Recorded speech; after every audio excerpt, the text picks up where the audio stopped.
Hello and welcome, Professor Rasmussen, Chapter 7, a continuation of long-term memory, retrieval and encoding. We already talked about encoding, you know what it is, let's get on with retrieval. Hopefully you can retrieve what retrieval means. Okay, that's my poor attempt at a joke. Thank you for humoring me and continuing with this lecture. Alright, retrieval. What is retrieval? Well, it's being able to pull something out of long-term memory. Either recall. Recall is typically you're just able to recall this out of the blue. Sometimes there's free recall, sometimes there's cued recall. There's also retrieval in respect to recognition. Recognition is being able to recognize something that you see in front of you as being priorly given. Typically one is easier than the other. Let's actually get talking about that. So, in this whole entire lecture, we're going to talk about retrieval and the fun things that go with retrieval. Okay, so this is some work that was actually quite similar to what Reffel did in 1997. So I want you to do a free recall task. I want you to recall as many states as you possibly can. All of the states, there's 50 currently. Maybe when you're watching this lecture, there'll be 51. Maybe Puerto Rico might be a state. I don't think so, but one never knows. So 50 states, boom, get going. Pause it right now if you need to. Okay, welcome back. Hopefully you did that. Now, do this. Here is a recall task in respect to recall all the states that you can, and here are the 50 states. So try to help, this may help you recall your 50 states, okay? Do this now. Okay, welcome back. How many did you get? Which one did you get more on? The free recall or this recall? Well, hopefully you got more on this recall because this adds as though it's some sort of aid. The state adds as though it's an aid. Let's see what the researchers found. In the free recall, these individuals got 30 states, okay, just in the free recall. However, in a queued recall, these individuals got 40 states, okay? Now, if we were to ask you a recognition task, that would be kind of funny to this. You'd be like different states like New Hampshire, Wyoming, South Dakota, North Dakota, and then there would be some fake states in there too, like I don't even know what, like Springfield might be a pretend state, or East Hampshire or something like that,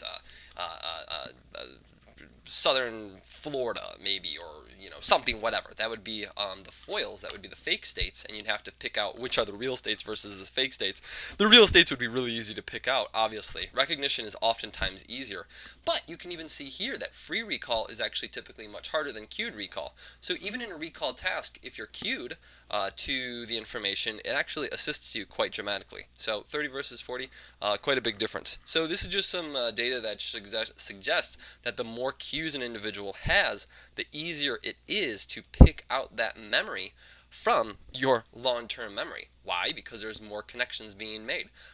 It's being able to access the memory a little bit easier when you have cues, okay? And that's what recognition affords an individual, is a lot of cues. Cues. Don't even know what that word was, but it was supposed to be cues. Alright, let's get actually into some experiments here. So here's an experiment where the independent variable were the cues. The cues that were given were either self-generated cues, so self-generated is the participant made the cues, versus the provided cues by the actual researcher. Okay, the researchers looked at the memory of items. Okay, and so what these researchers found is that, now here, remember when we talked about in the encoding chapter, the people generated the cues themselves, or rather not generated the cues, they encoded the words themselves. Well, this is not exactly the same. This is generating the cues. Okay, it's not encoding the information themselves. This is generating the cues. So when they generate the cues themselves, this might be better than given cues, okay? So these retrieval cues help when you create them. So what the researchers found is that those individuals who self-generated the cues that they were later going to use in this memory task, these participants were going to be much better than the cues that were just simply provided to them later on in the memory task, okay? What researchers have also found is that personally relevant cues seem to assist the most, all right? Again, very similar to the encoding material. When you encode something that is in a way that's personally relevant, relating it to yourself, it's much better and much easier to remember that information later on because you're making more connections, you're associating this knowledge to more information that is in your long-term memory, so therefore it'll be easier to later retrieve that information because you're encoding it in a very meaningful way. Now, here when you are creating cues that are personally relevant to yourself, it's going to be also easier to pull information out because you're creating these cues that are going to easily trigger these memories in the future, more than likely. That's the thought. So, basically, take-home message here is generate cues yourself if you're making a speech, and oftentimes relate these cues if you're learning information to things about who you are as a person, things that you appreciate, things that you are surround yourself around, and it'll likely be easier to use these cues as remembering information in the future. Okay, so let's get to a situation here. Let's pretend you get to your kitchen, and I know I talk about this in Introduction to Psychology, and I probably make the same joke here. Well, it's not a joke. I mean, what happens when you get to your kitchen? So this is my kitchen. So when I go downstairs, I get to my kitchen. Of course, my daughter, left all the lights on. She doesn't care about electricity. We get to the kitchen. I get to the kitchen. Obviously, I wish that was my kitchen. I'm looking at this and just comparing this to my horrible disaster that I call a kitchen. But nonetheless, let's pretend this is my kitchen. You get to your kitchen. If yours looks like this or if yours looks better than this, whatever it may be, you get to your kitchen and you forget what you wanted.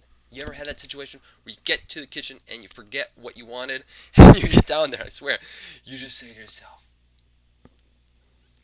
crap, right? What did I want? And typically what most people say is, oh, I just go in the refrigerator, right? You just go in the refrigerator, the pantry, and you probably grab something, you start munching on it or whatever. Or you look in a drawer, and then you close it, and you're like, damn. So then what do? Yeah, you go back to the last room that you were in. And hopefully what that does is that triggers your mind. It triggers your memory, right? You go back upstairs to your bedroom or wherever you're at, your office, and you're like, oh yeah, I totally remember. I wanted to get such and such. Well, the reason that happens is probably, as you know, the reason that you both forget and you remember, so the reason that you forget when you're downstairs and then you remember when you're back upstairs is because of the retrieval cues. The retrieval cues need to be there to help you remember what you wanted to get. So that is why when you go back up to your room, those retrieval cues are there.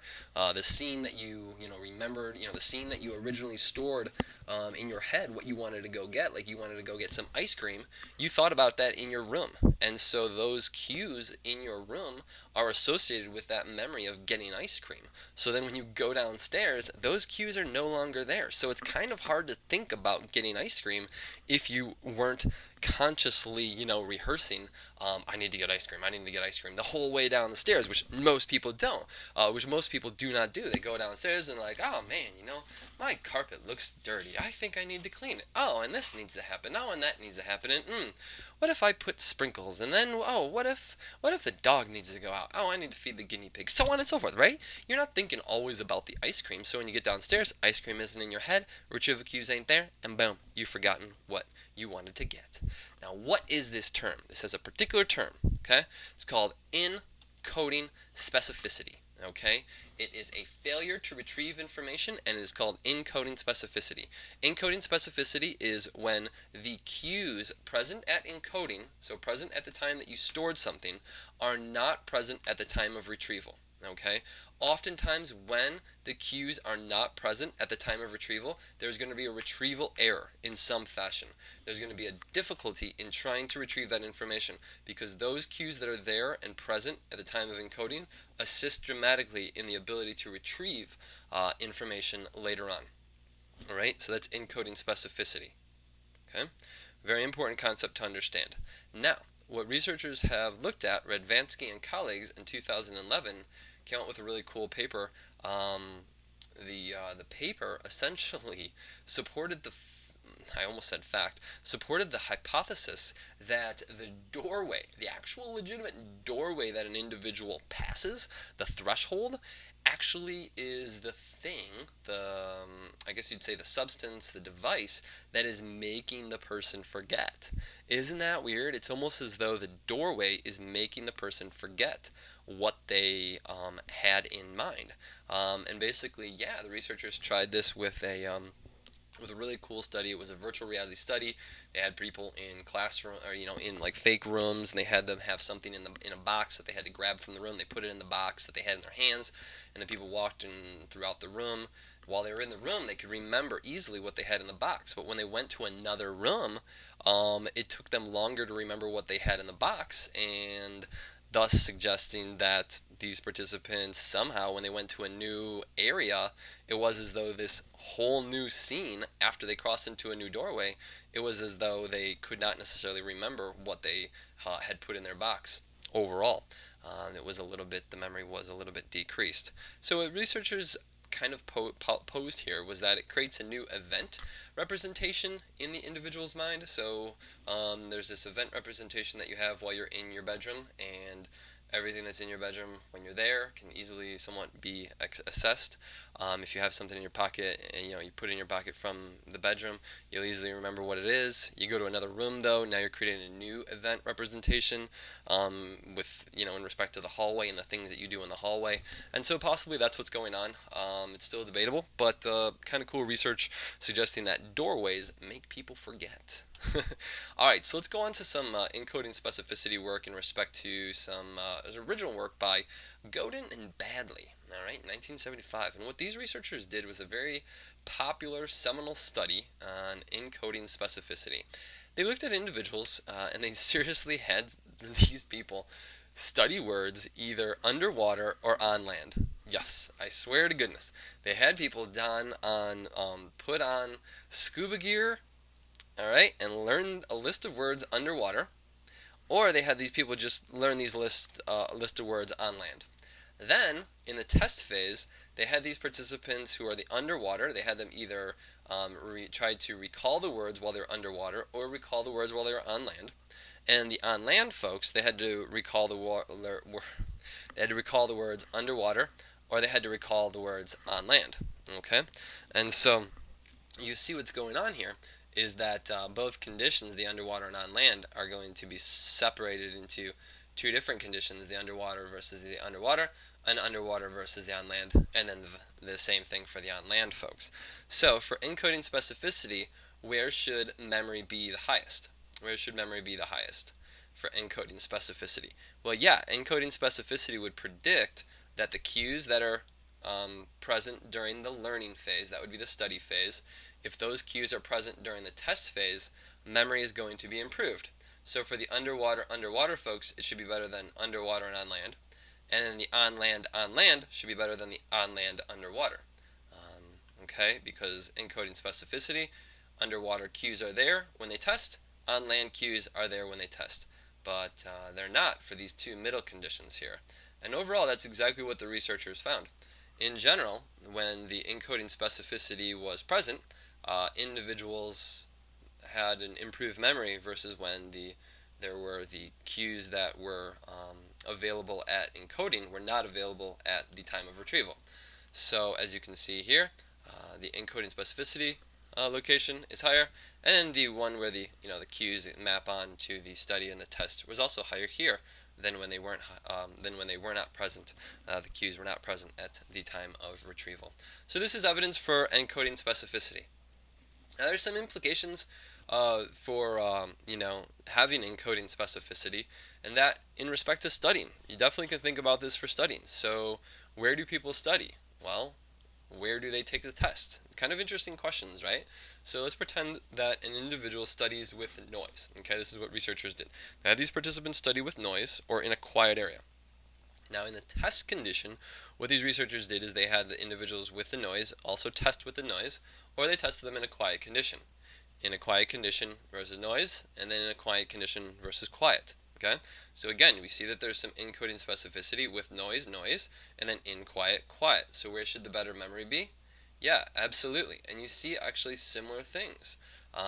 So it's really a similar data as to what the prior researchers found in respect to the scuba divers, in that when you study in an environment that's going to be similar to an environment that you're going to take the test on, you actually perform the best.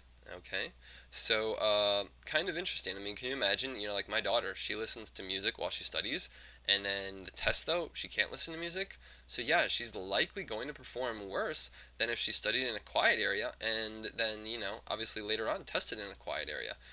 She might get, a few questions correct more than, than when she doesn't have the encoding specificity. So this is interesting ramifications and implications for, study habits and what you do with yourself, and trying to make sure those cues exist when you're there at the time of retrieval. Very important.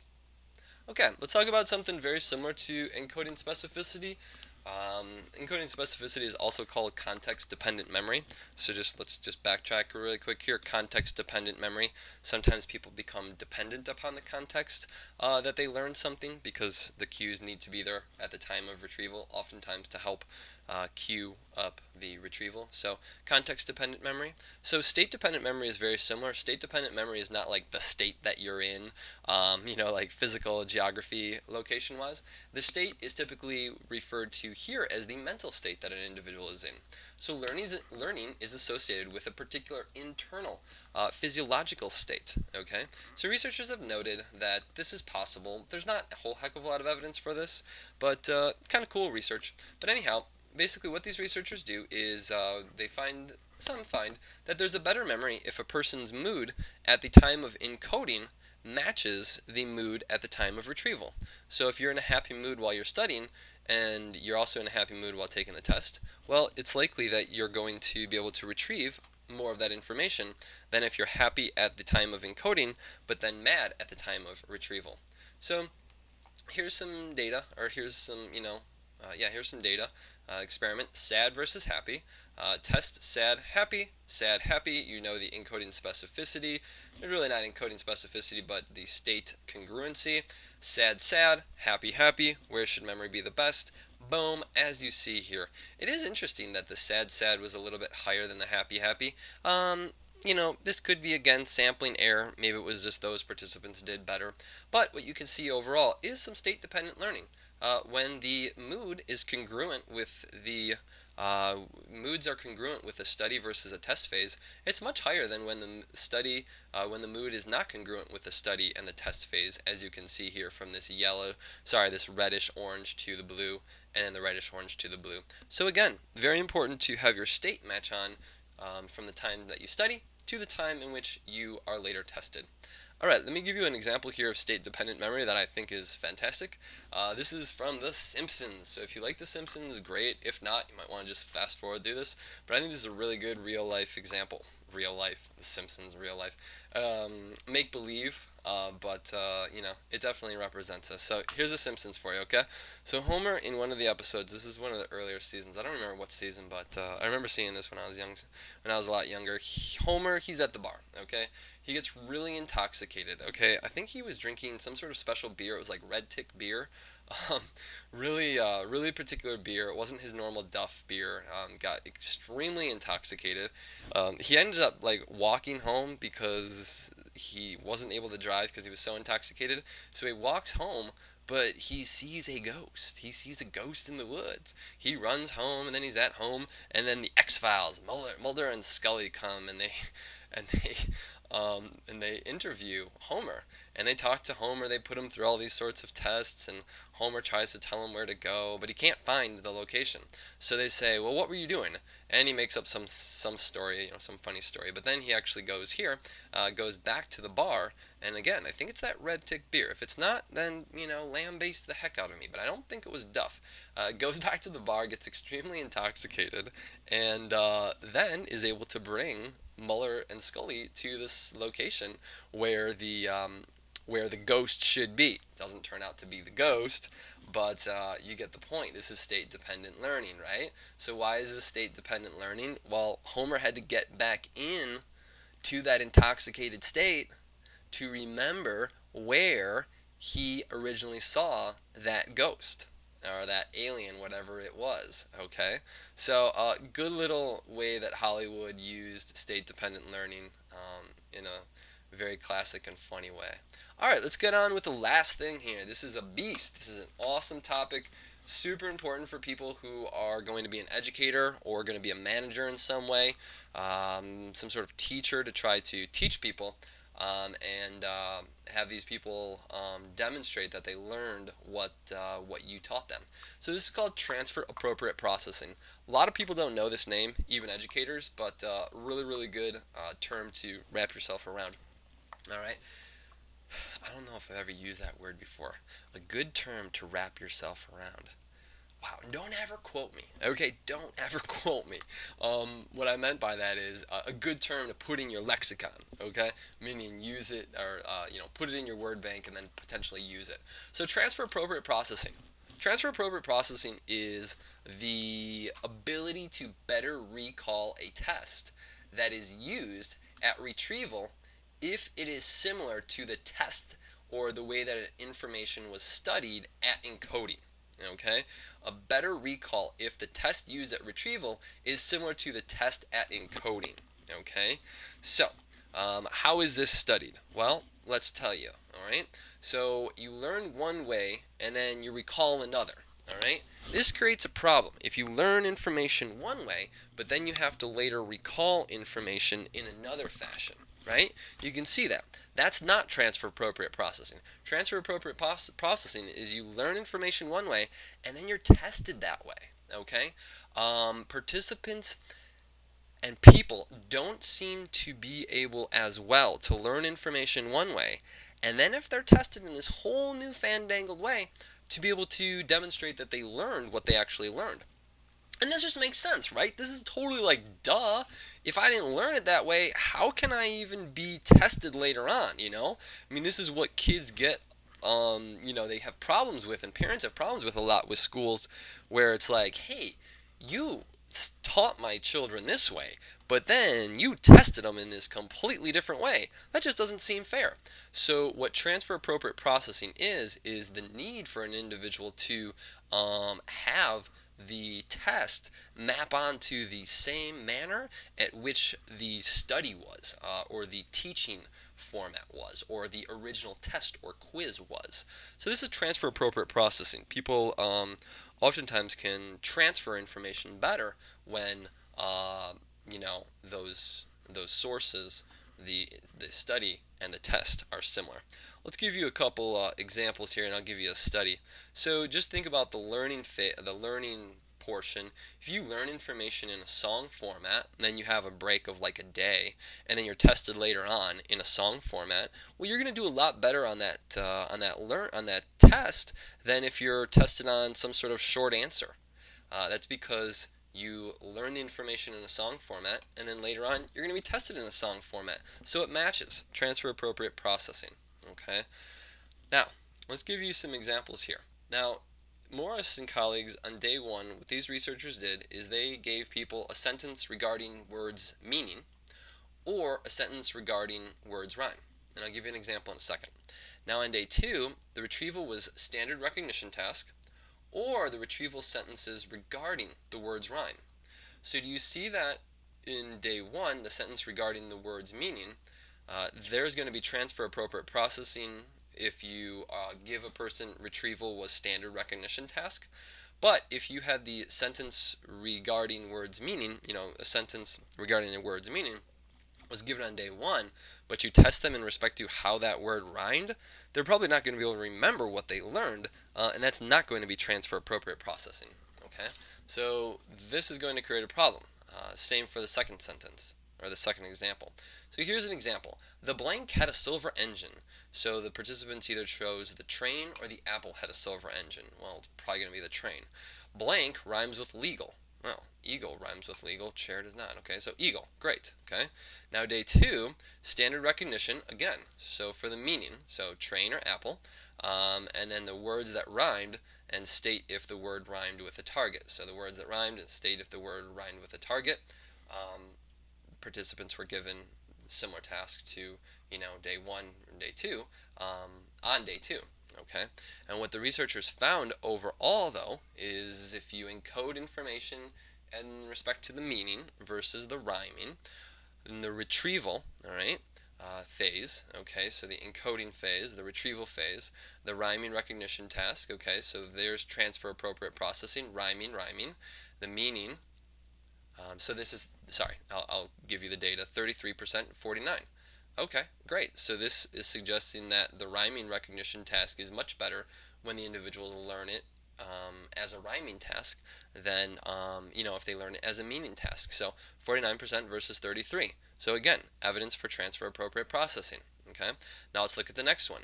If these individuals learned the information versus meaning versus rhyming, what you see is in the meaning task, participants transfer appropriate processing remembered at 84% versus in the rhyming versus the meaning task only 63%. So again, you have evidence for both transfer appropriate processing, the meaning, rhyming. Okay. Now the best way to do it is probably meaning. Looking at the words as opposed to the rhyming. Rhyming can be kind of tricky, but nonetheless, what you have is evidence for transfer appropriate processing. This is a very important piece that educators should be aware of, as well as people who are, just trying to see what people are learning and to best teach individuals. Again, I think you can really use a lot of this information that we talked about in this retrieval chapter to better and more effectively study. So I think you should think about those things on your own in respect to how you can, better study and make it fit for yourself, right? I mean, the best way to remember this information is to apply it to yourself. So try to apply it to yourself to be able to be a better studier. So in general, what we talked about right now is cued recall versus recognition. We talked about how cued recall is better than free recall, but recognition is typically better than even cued recall, and especially better than free recall. Encoding specificity or context-dependent memory, that is, the cues at the time of encoding should be present at the time of retrieval. State-dependent learning. State-dependent learning is very similar. It's this mental state an individual is in that will help them later on retrieve a memory. So the mental state that you're in when you encode information is going to help you later on retrieve information. And then lastly, transfer appropriate processing. The way that you encode material or study material is going to be helpful later on, or you're going to be able to remember more later on, or demonstrate that you learned more later on if the test also uses the same format that you learn the information in. Why? Well, it's likely that that test is going to map on and it's going to provide cues to how and what you learned prior. If you test a person in some complete different way, well, that test isn't going to generate those same cues for the individual, and those cues aren't going to be there from when they encoded the information. So it's going to be a lot harder to be able to demonstrate that an individual learned material. So that is transfer appropriate processing, and the rest. I really hope this has been helpful. Feel free to give this a couple listens to if you need to. But yeah, hopefully you've encoded this information and you'll be able to retrieve it later on when we get into class. Thanks and have a great one.